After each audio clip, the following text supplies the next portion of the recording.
Kali ini kita akan mencoba melakukan pengukuran diameter luar camshaft dengan menggunakan alat ukur jangka sorong atau yang biasa disebut dengan vernier caliper.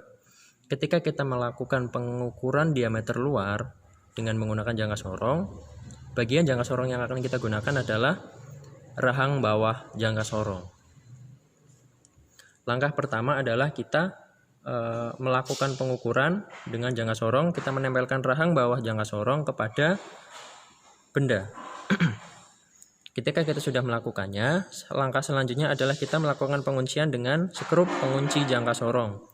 Hal ini dimaksudkan supaya ketika kita melepas jangka sorong dari benda, rahang bawah tidak akan bergeser.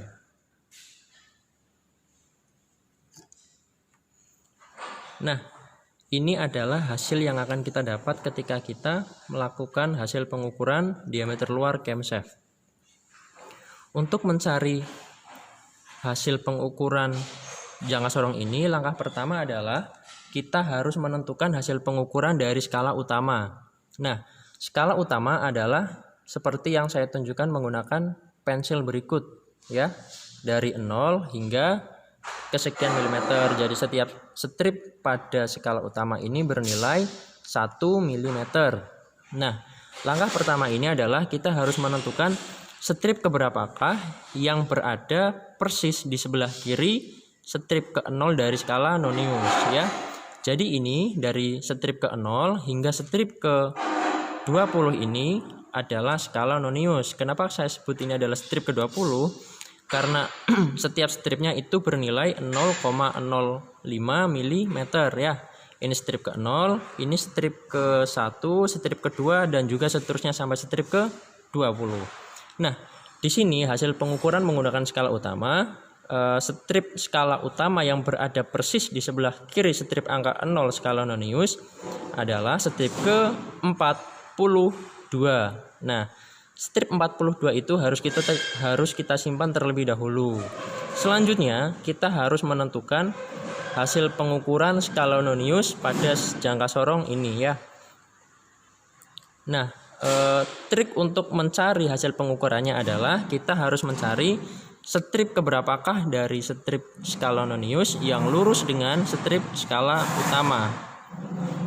Kita harus mengetahui dahulu strip ke-0 ini apakah lebih dekat dengan strip ke-42 pada skala utama atau lebih dekat ke strip ke-43 pada skala utama. Pada hasil pengukuran ini bisa dilihat, ya, saya dekatkan jangka sorongnya. Nah, ini bisa dikatakan lebih dekat dengan strip ke-43 dari skala utama. Maka hampir bisa dipastikan bahwa strip skala nonius yang lurus dengan skala utama sekitar antara strip ke-10 sampai strip ke-20. Itu dikarenakan karena kemungkinan hasil pengukurannya adalah 42,5 sampai 43-an. Nah, mari kita lihat dari strip ke-10 ini hingga strip ke-20. Nah, kalau semisal kalian amati, maka akan didapat di sini harus tegak lurus dengan pandangan kalian, ya. Nah, di sini terlihat bahwa strip ke-12 atau yang di jangka sorong ini ada angka 6-nya, teman-teman, ya. Nah, ini. Walaupun ini ada angka 6-nya, tapi harus kita hitung per strip. Jadi kalau semisal per strip, ini adalah strip ke-1, 2, 3, 4, 5, 6, 7, 8, 9, 10, 11, 12. Nah, strip ke-12 inilah yang selanjutnya akan kita kalikan dengan ini, ketelitian jangka sorong, ya.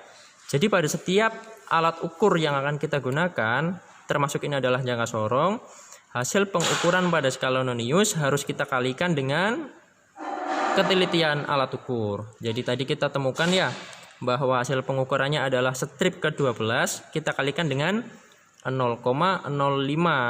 Nah, hasilnya adalah 0,60. Nah, ketika hasil pengukuran pada skala nonius sudah kita dapatkan, kita harus menjumlahkannya dengan, nah, ini tadi hasil pengukuran pada skala utama. Hasil pengukuran pada skala utama tadi adalah 42 mm. Dijumlahkan dengan hasil pengukuran pada skala Nonius tadi sebesar 0,6. 42 ditambah dengan 0,60 hasilnya adalah 42,60. Nah, demikianlah hasil pengukuran dan cara membaca hasil pengukuran dengan menggunakan jangka sorong. Terima kasih.